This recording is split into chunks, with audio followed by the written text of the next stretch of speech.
Wah, luar biasa. Lihatlah kakak ni. Nampak tak jumlah yang dia dah keluarkan? Ia bukan nasib, ia bukan magic dan saya tidak pernah menggunakan apa-apa yang pelik. Saya telah mencuba pelbagai kaedah dan yang ini mengatasi semuanya sepenuhnya. Hari ini di Ecoplantur USA, saya akan menunjukkan kepada anda cara melakukannya langkah demi langkah dengan rosemary dan pokok wang, hanya menggunakan air, balang kaca dan rahsia kecil yang mungkin sudah anda miliki di rumah. Tunggu sampai habis sebab saya akan beritahu anda jumlah yang tepat, beberapa trik supaya akar tumbuh lebih cepat dan juga alternatif kalau anda tak ada bahan utama.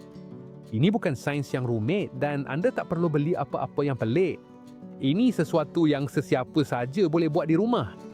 Ramai orang di saluran ini tanya saya apa cara terbaik untuk membiakkan keratan. Dan anda semua tahu saya sentiasa cuba pelbagai kaedah untuk kongsikan yang betul-betul berkesan. Sistem ini ada kelebihan yang sangat besar. Anda akan dapat lihat akar tumbuh dari awal lagi yang memberi keyakinan dan membolehkan anda bertindak cepat kalau ada apa-apa yang tak kena. Ia berkesan untuk rosemary dan juga pokok duit-duit dan sebenarnya tengok akar tumbuh dari mula memang sangat memuaskan. Selain itu, anda boleh guna kaedah ini untuk tanaman aromatik lain atau sayur-sayuran kecil juga. Kuncinya ialah bahagian batang yang direndam mesti bersih dan bebas daripada daun. Kaedah ini juga membantu anda berjimat. Tak perlu substrat mahal atau bahan kimia yang rumit.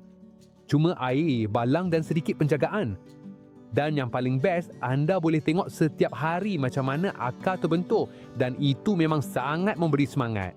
Sekarang kita teruskan dengan keratan batang. Untuk rosemary, potong batang sepanjang 6 hingga 8 inci. Tak perlu lebih panjang daripada itu. Untuk pokok duit-duit, antara 6 hingga 10 inci pun dah cukup sempurna. Potong secara serong supaya permukaan sentuhan lebih luas dan akar boleh tumbuh dengan lebih cepat. Sekarang, ada satu perkara yang sangat penting. Daun yang kita buang mesti sepadan dengan bahagian batang yang akan direndam. Kalau batang akan direndam 2 inci, buanglah daun pada bahagian 2 inci itu. Kalau nak rendam lebih dalam, buang lebih banyak daun, pastikan semua bahagian yang akan bersentuhan dengan air betul-betul bersih. Dengan cara ini, kita elakkan daun daripada repot dan tumpukkan semua tenaga keratan pada penghasilan akar baru. Satu tip, pastikan potongan itu bersih dan jangan hancurkan batang. Sebab kalau batang rosak, akar akan lambat tumbuh dan keratan boleh jadi tertekan. Selain itu, perhatikan batangnya. Batang yang sihat sentiasa nampak tegap dan hijau, itu menandakan ia akan bertindak balas dengan baik terhadap air dan oksigen yang kita akan berikan nanti. Kamu boleh guna apa-apa balang kaca, gelas atau botol yang ada di rumah. Tak perlu pun yang khas atau sempit. Yang penting cuma balang itu diletakkan di tempat yang tenang, tanpa angin bertiup, sebab kalau keratan asyik bergerak dalam air, akar baru boleh patah. Tak perlu ikat atau pegang keratan dengan apa-apa, cukup sekadar sandarkan saja dalam balang. Air yang tenang dan stabil sangat penting supaya akar boleh tumbuh kuat dan sihat dari awal lagi. Kalau nak, boleh guna balang luksina supaya boleh nampak pertumbuhan akar setiap hari. Memang seronok tengok dan boleh cepat perasan kalau ada apa-apa masalah. Isi air dalam balang sampai lebih kurang separuh. Cukup untuk menenggelamkan bahagian batang yang dah dibersihkan dari daun, tapi jangan sampai kena daun hijau. Sebaiknya guna air yang ditapis atau dibiarkan semalaman sebab klorin dari paip boleh melambatkan pertumbuhan akar. Perhatikan yang ini. Paras air mesti sentiasa menutupi bahagian batang yang dah dibersihkan. Kalau daun-daun tenggelam, ia akan repot dan boleh menjejaskan keratan batang tu. Kalau balang kecil, sesuaikan saiz keratan batang supaya semua bahagian yang tenggelam tu bebas dari daun dan terlindung. Sekarang kita letakkan keratan batang tu dengan berhati-hati ke dalam air. Sandarkan perlahan. Tak perlu pegang atau ikat, cuma biarkan saja dalam keadaan tenang dan stabil. Lagi kurang bergerak, lagi senang akar akan terbentuk. Satu tip, kamu boleh tengok keratan batang tu setiap hari dan akan nampak macam ada gel putih di bahagian bawah, itu tanda akar dah mula tumbuh. Itu akan buat kamu yakin yang kaedah ni memang berkesan dan pokok-pokok tu dalam keadaan baik. Ingat, sabar dan kestabilan adalah kuncinya. Tak perlu tergesa-gesa dan konsistensi itulah yang membezakan hasilnya. Dan sekarang kita sampai ke rahsia kaedah ni. Air oksigen yang biasa ada dalam peti ubat sama macam yang kita guna untuk cuci luka. Penting untuk tekankan perkara ni. Kita guna kepekatan paling rendah yang kamu boleh beli di mana-mana farmasi, kedai ubat atau pasar raya. Tak ada apa-apa yang istimewa atau rumit, cuma air oksigen biasa macam yang semua orang ada di rumah. Air oksigen ni menghalang kulat dan bakteria serta merangsang pertumbuhan akar dengan sangat mengagumkan. Nisbah yang betul ialah 1 sudu teh untuk setiap 1 cawan air. Kalau balang kamu ada 2 cawan, masukkan 2 sudu teh dan kacau perlahan-lahan. Itu je. Kalau terlebih, kamu boleh merosakkan keratan pokok tu. Dengan cara ini, air akan kekal bersih dan keratan pokok akan menerima oksigen serta perlindungan semasa ia membina akar. Jadi, macam mana kalau kita tak ada air oksigen di rumah? Kalau kamu tak ada air oksigen, tak ada masalah.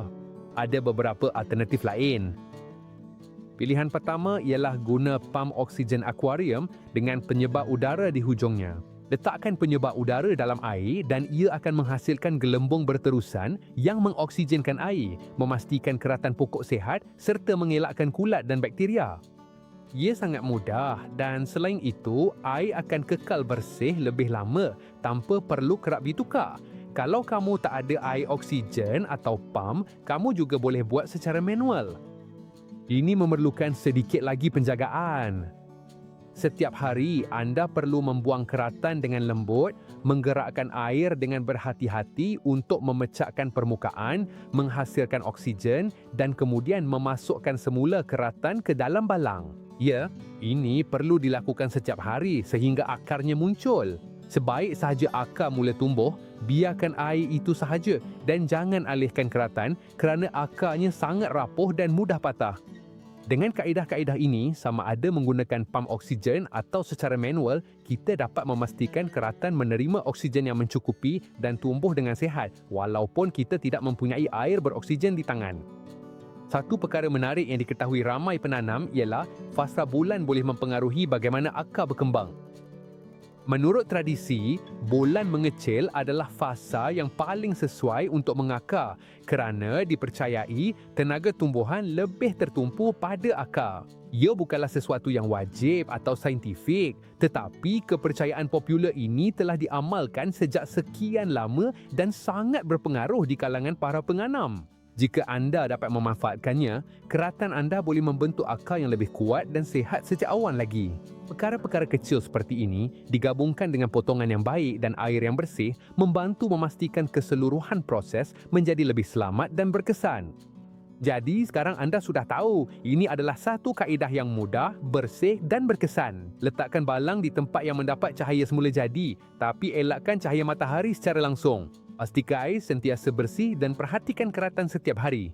Dalam beberapa minggu, anda akan melihat akar yang kuat, sedia untuk dipindahkan dan menikmati pokok rosemary serta pokok duit-duit anda tumbuh dengan sihat. Jika anda suka, tinggalkan tanda suka, kongsikan dan langgan untuk lebih banyak tip berkebun yang benar-benar berkesan. Jumpa anda di video seterusnya.